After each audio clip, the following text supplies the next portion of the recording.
মাননীয় বিদ্যুৎ, খনিজ ও জ্বালানি মন্ত্রী জনাব ইকবাল হাসান মাহমুদ। জনাব ইকবাল হাসান মাহমুদ, আপনার সময় 10 মিনিট। ধন্যবাদ আপনাকে। মাননীয় স্পিকার, আমার বক্তব্য শুরু করার আগেই আমি আমার মাননীয় বিরোধী দলের নেতাকে অভিনন্দন জানাতে চাই।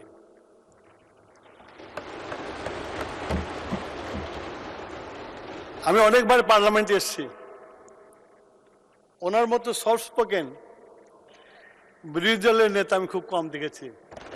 তার জন্য ওনাকে আমি ধন্যবাদ দিই। উনি এখানে অনেক জিনিসের অবতারণা করেছেন। পার্টিকুলারলি উনি বলেছেন এই সংসদে যে তথ্য আমরা দেই সে তথ্য যেন সত্য হয়। আমি মাননীয় বিরোধী দলের নেতাকে বলতে চাই, এই হাউসে এসে সংসদ সদস্য হিসাবে যে শপথ নিয়েছি এবং মন্ত্রী হিসাবে যে শপথ নিয়েছি, সেই শপথের স্পিরিটেই এখানে কোনো বিভ্রান্তকর তথ্য দেওয়ার সুযোগ নাই। তাই আবারও আপনাদেরকে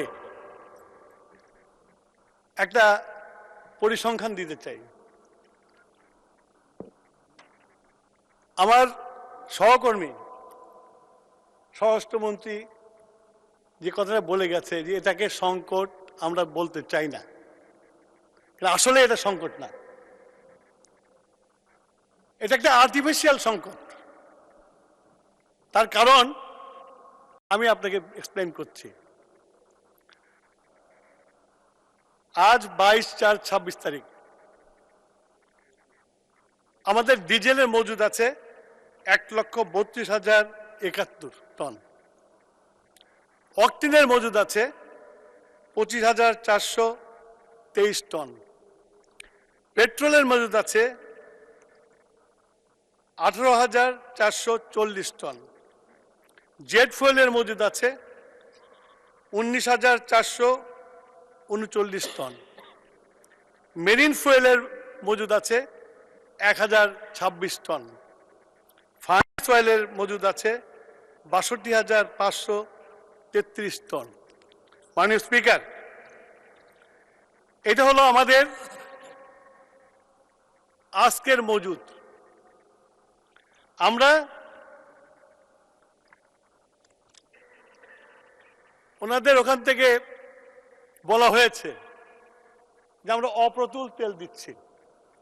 মাননীয় স্পিকার, আমি বিরোধী দলের নেতাকে অবগত করতে চাই,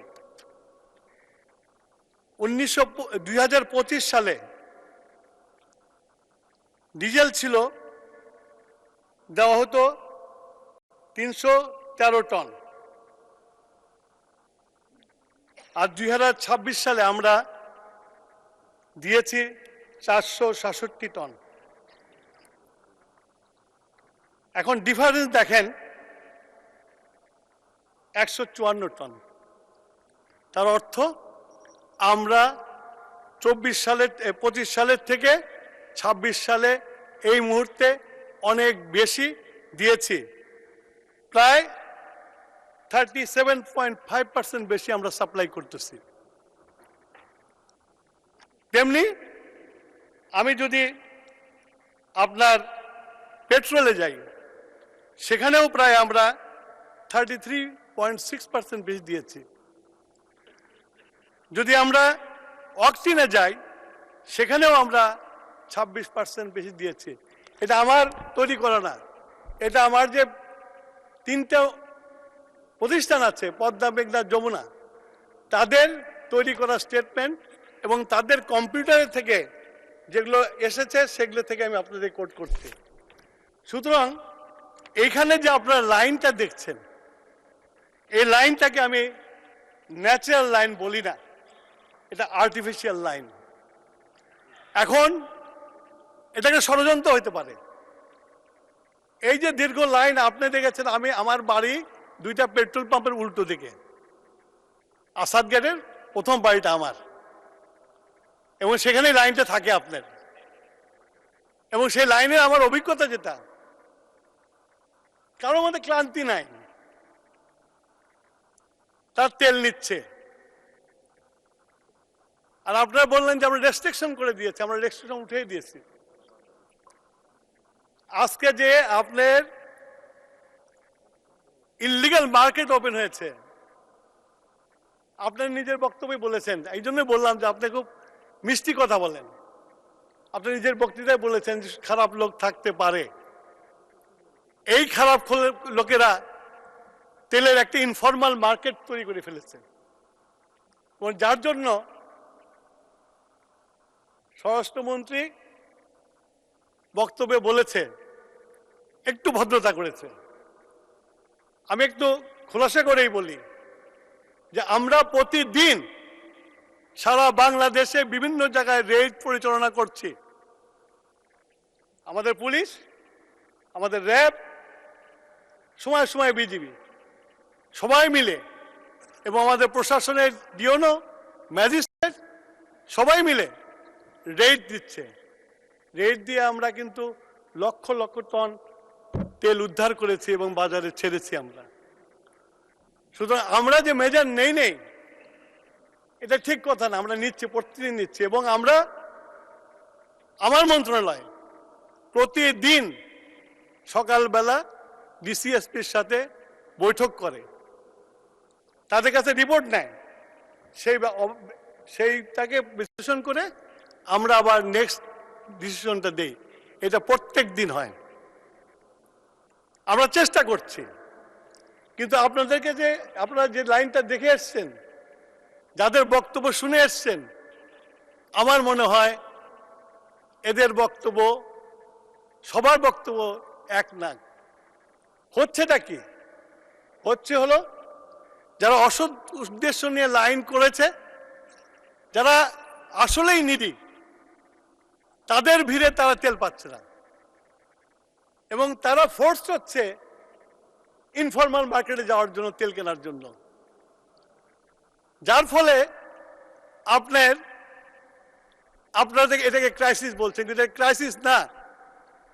এর আগেই স্বরাষ্ট্রমন্ত্রী বলেছে যে আপনারা এই যে ক্রাইসিসটা যেটা আছে, আমি যেটা বলছি লাইনের যে ক্রাইসিসটা আছে, আসুন আমরা একসাথে জনমত সৃষ্টি করি, যেন এরকম অসৎ উদ্দেশ্য নিয়ে জনগণের টাকা দিয়ে আমরা বিলিয়ন ডলারের তেল নিয়ে আসছি। এই তেল দিয়ে অসাধু ব্যবসা করার জন্য নয়, এই তেল দিয়ে জনগণকে কমফোর্ট দেওয়ার জন্য।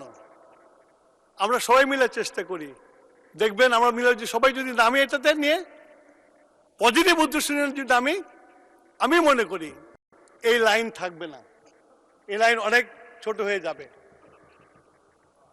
এই অ্যাপিল আপনাদের কাছে আমি করছি। আর 2 নম্বর, আপনারা দাম বাড়ানো নিয়ে কথা বলেছেন। আমরা সরকার, আমি ধন্যবাদ দেই আমার মাননীয় প্রধানমন্ত্রীকে, উনি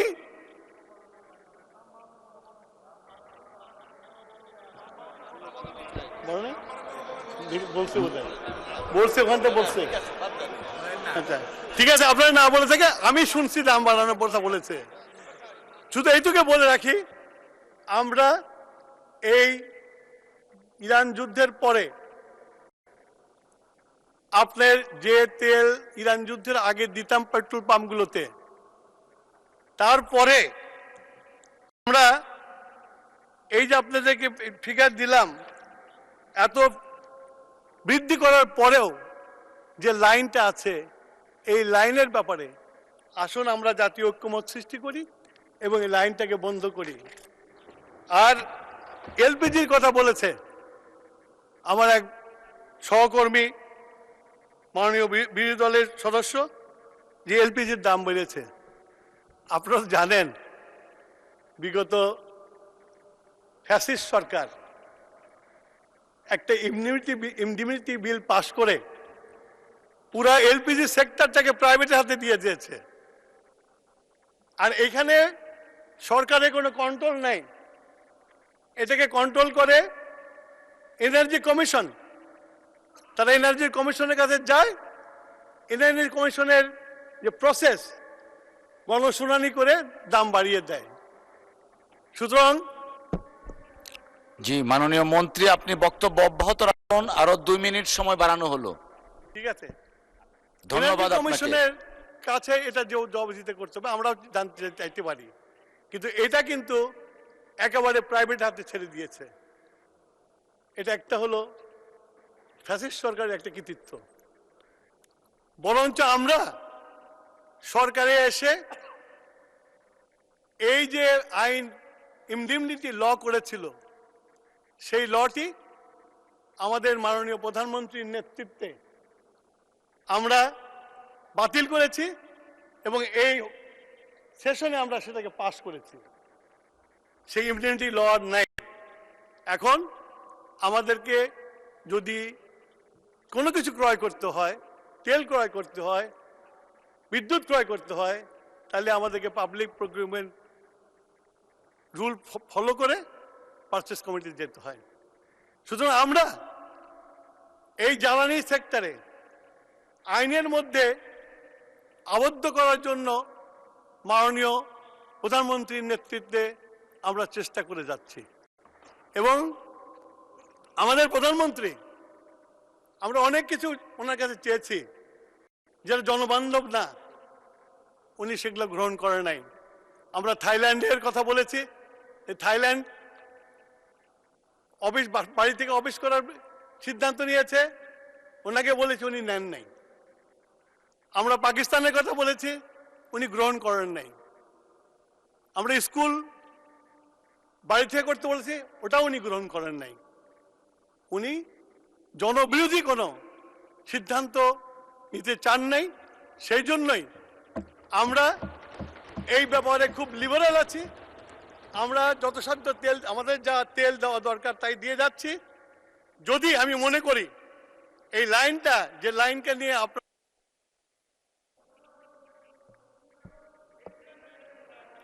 ধন্যবাদ।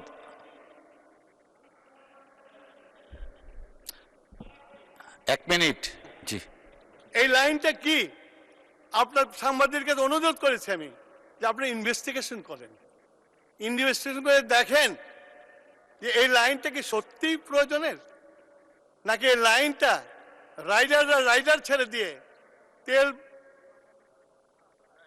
বিক্রি করে তারা বেশি প্রফিট করছে।